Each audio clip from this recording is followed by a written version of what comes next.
ស្រស់ស្រអែមដំណើរលឿនម្លេះអូនងាកមកនេះបងចង់ចរចាថ្ងៃនេះទំនេរតើអូនទៅណាបងឃើញកត្រាអដូចច័ន្ទអែបពើអើយពើនាងរៀងខ្ពស់ស្រឡាញ់បងចង់ស្គាល់ផ្ទះស្គាល់ស្រុកកំណើតកាន់សាសនាវ័យស្រីពៅល្អឆើតខែឆ្នាំអូនកើតប្រាប់ផងកុំលាក់ពៅអើយពៅស្រស់ឈ្មោះពិតអូនអ្វីបងប្អូនប្រុសស្រីមានប៉ុន្មានអ្នក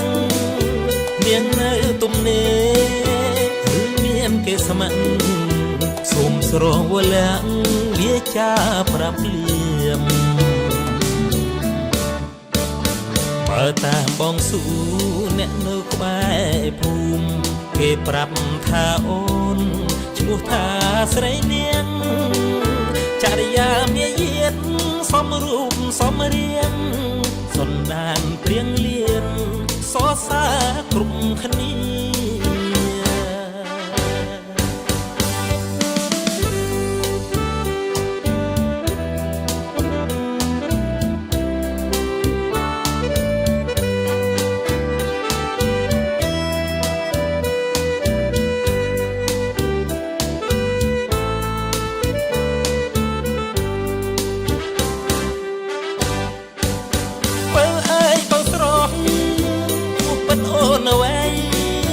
បងប្អូនប្រុសស្រី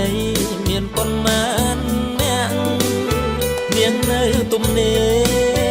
រឬមានគេស្ម័គ្រសូមស្រវលាក់វាចាប្រាប់លៀមបើតាមបងស៊ូអ្នកនៅក្បែរភូមិគេប្រាប់ថាអូនឈ្មោះថា